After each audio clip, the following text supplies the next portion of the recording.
మనతో పాటు ఆర్మూర్ ఎమ్మెల్యే రాకేష్ రెడ్డి గారు కూడా జాయిన్ అయ్యారు. రాకేష్ రెడ్డి గారు నమస్కారం అండి. నమస్కారం అండి. రాకేష్ రెడ్డి గారు ఘటన చూశారు కదా, అంటే వారు అన్నట్లుగా మూకుమ్మడిగా ప్రతి ఒక్కరం కూడా ఖండించాల్సినటువంటి అంశం. ఇక్కడ అధికారులపైన దాడి జరుగుతోంది, కలెక్టర్ స్థాయి పైన దాడి జరుగుతోంది. రైతులు చేశారా లేకపోతే ఎవరైనా పార్టీ వాళ్ళు కావాలనే చేశారు, ఇవన్నీ పక్కన పెడితే కలెక్టర్ స్థాయి వ్యక్తి పైన, అంటే ప్రభుత్వంలో నిరంతరం ఉండేటువంటి ఒక వ్యక్తి పైన, ఇక్కడ పార్టీలు 5 సంవత్సరాలకో లేకపోతే మరికొన్ని సంవత్సరాలకు మారుతూ ఉండొచ్చు, కాకపోతే వ్యవస్థల్లో పూర్తిగా ఉండేటువంటి వ్యక్తులపైన దాడులు జరుగుతున్నాయి. పార్టీలు తీసుకునే నిర్ణయాల వల్ల ప్రభుత్వంలో ఉండేటువంటి అధికారులు ఇబ్బంది పడాల్సినటువంటి ఒక పరిస్థితి నెలకొంది. అసలు ఈ దాడిని ఏ విధంగా చూస్తారు? దాడి వెనుక ఎవరైనా ఉన్నారనుకుంటున్నారా లేకపోతే ఇది రైతులు చేసిన దాడిగా మీరు భావిస్తున్నారా? ప్రజా వ్యతిరేకతగా దీన్ని చూస్తున్నారా? అసలు ఎలా చూస్తారు ఈ సంఘటనని? ఫస్ట్ అయితే నేను ముందుగా కలెక్టర్ మీద జరిగిన దాడిని తీవ్రంగా ఖండిస్తున్నాను. రైట్.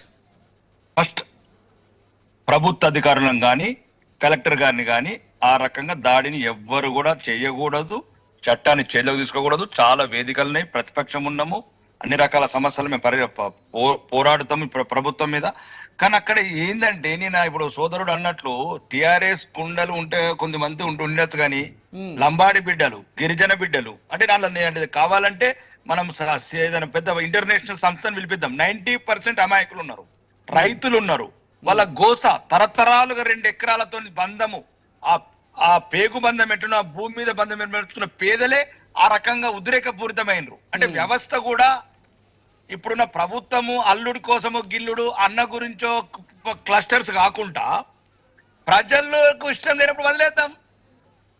ఇప్పుడు ఉదాహరణకు రండి, Rakesh Reddy land, Ramachandra Naik land, Revanth Reddy land కాదండి, మాకున్నాయి 100 ఎకరాలు ఉన్నాయి. మాలండోలు అందరు తీసుకుని క్లస్టర్లు వేయండి. పేదోళ్ళ మీద ఎందుకు పడరు? పేదోడి బాధ మీరు గమనించండి. రామచంద్ర నాయక్ గారికి అవసరమైతే చెప్తాను, ఆడ వాళ్ళ మ్యాక్సిమం వీడియోస్ మొత్తం అబ్జర్వేషన్ 90% పేదవాళ్ళు, వాళ్ళ ఆవేదన, వాళ్ళ అర్థనాదం పట్టించుకుంటలేవు ప్రభుత్వాలని ఒక బాధ లోపల వచ్చింది. దానికి కొంతమంది దుండగులు రెచ్చగొట్టారు, అది ఖండించదగ్గది. కానీ ప్రభుత్వం కూడా వెంటనే బేషరతుగా చర్యలు తీసుకొని అక్కడ క్లస్టర్ ని అల్లుడి గురించో అన్న గురించో వేయకుండా 12,000 ఎకరాలు ఫార్మసిటీ ఉంది. ఒకవేళ టీఆర్ఎస్ వాళ్ళకే మామూలు ముట్టినట్టు మీరు కూడా పంచుకోండి, సాటికెళ్ళి ఎవడద్దు అంటున్నాడు, అన్నిట్లో పంచుకుంటారు కదా, దీంట్లో కూడా పంచుకోండి. ఇప్పుడు 12,000 ఎకరాలు ఫార్మసిటీకి వేసిండ్రు, అలా 100 కోట్ల అవినీతి జరిగింది, ఆ అవినీతి మీరు పంచుకోండి. కానీ మళ్ళా పేదల కడుపు ఎందుకు కొడుతున్నారు? లంబాడి బిడ్డలు, గిరిజన బిడ్డలు, మీరు దయచేసి వాళ్ళ ఒంటి మీద ఉన్న బట్టలు కూడా 300 రూపాయల మించి లేవండి. అమాయక గిరిజన మహిళలు, వాళ్ళని ఈరోజు మీరు దుండగులు అంటారు ఏంటండి? భాష మాట్లాడుకోండి. అధికారం ఉందని అహంకారం ఎక్కినరా ఎన్నొద్దులుంటారు. ఒకవైపు మూసి, ఒకవైపు హైడ్రా, ఒకవైపు ఫార్మా క్లస్టర్స్, మొత్తం పేద ప్రజానికాన్ని మొత్తం రక్తం కళ్ళ చూస్తున్నారు. ఇదేనా రాజ్యం? రాజ్యహింస అంటే ఇదేనా? పేదోళ్ళ మీదనా మీ లాఠీలు తూటాలు, రాజ కుటుంబం అట్లా హింసించే పేదోళ్ళని. మళ్ళీ ఇదొక రౌడీ సామ్రాజ్యం వచ్చింది.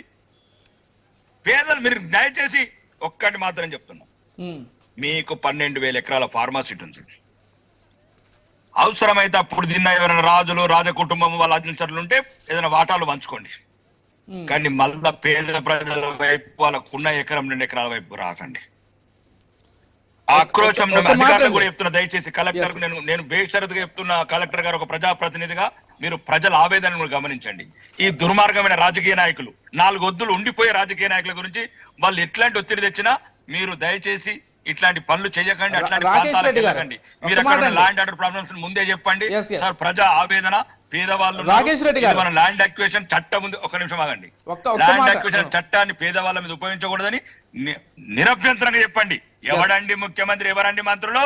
ఆజ్ ఏక్ దిన్ కా సుల్తాన్ కలే చలే ప్రజా హమేషా రైతా, ప్రజా కా దునియా హై, ప్రజా కా లోగ్ హై. ప్రజలను పట్టించుకోండి. ప్రజలది దేశం, ప్రజలది గ్రామాలు. కొడంగల్ ఎవరిదండి? ఆర్మూర్ ఎవరిది? ప్రజలది. ఎవరు రావంత్ రెడ్డి, ఎవరు రాకేష్ రెడ్డి, ఉంటారు, రేపు పీక్తారు. 90% పేద ప్రజలు. ఎవరు సూట్ వేసుకున్నాడు, ఎవరు బూట్ వేసుకున్నాడు, ఏం మాట్లాడుతున్నారండి? ప్రజలను అవమానించినట్లు. ముందు బేషరతుగా క్యాన్సిల్ చేయడం అని. పేద ప్రజలు ఎక్కడెక్కడ భూములు డబ్బులు ఉన్న వాళ్ళ మీద దమ్ముంటే 12,000 ఎకరాల ఫార్మసిటీ ఉంది, అందులో ఏమైనా అవకతవకలు దొరికితే చర్యలు తీసుకోండి. రాజకుమారుడు కావచ్చు, యువరాజు కావచ్చు, లేకపోతే సైన్యాధిపతి, అందరి మీద చర్య తీసుకోండి. అందులో ఉన్న ల్యాండ్ అన్న ఫార్మసిటీ వేయండి, అందులో ఫార్మా క్లస్టర్లు వేయండి. మీకు తెలిసిన ఏ విధానాన్ని ప్రపంచాన్ని ఉపయోగించుకోండి, టెక్నాలజీని ఉపయోగించుకోండి. ఇవన్నీ ఉపయోగించుకొని పేద ప్రజల మీద ఈ దాడులు ఎట్టి పరిస్థితి మంచిది కాదు. నిజంగా చెప్తున్నా, రామచంద్ర నాయక్ అన్న కూడా ప్రత్యేకంగా చెప్తున్నా, నాకు మంచి మిత్రుడు, నా సహోదరుడు అన్న. మన జాతి ఉంది అందులో, మన పేదలు ఉన్నారు. మనము మళ్ళా ఈ రెడ్డిలకు, ఈ దొరలకు మనం బానిసలు కావద్దు. ప్రజాప్రతినిధులమైన పార్టీ సిద్ధాంతం కానీ మనం నిలవాల్సిన పరిస్థితి వచ్చింది ఈరోజు పేదల వైపున. నిజంగా 90% అన్న, నేను ఈరోజు ఓపెన్ గా చెప్తున్నాను.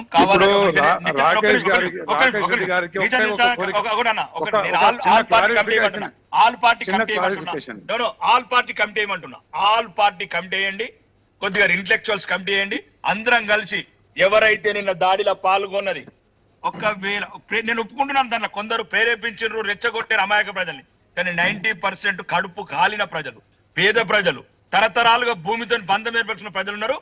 దయచేసి వాళ్ళకి న్యాయం చేయాలా. మనం బాధితుల తరపు నుంచి మామూలు కుటుంబాలకు గారికి నేను ఒక 3 ప్రశ్నలు వేస్తున్నా.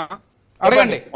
మొదటగా మీరు అభివృద్ధిలో భాగంగా ల్యాండ్ అక్విజిషన్ అనేది ఇది ఏమన్నా మొదటిసారి జరుగుతుందా? ఒకటి. రెండవది, ఉన్న వాళ్ళది లేని వాళ్ళది అనే సిస్టమ్ ఎప్పుడన్నా గతంలో ఉందా? ల్యాండ్ అక్విజిషన్ యాక్ట్ అనేది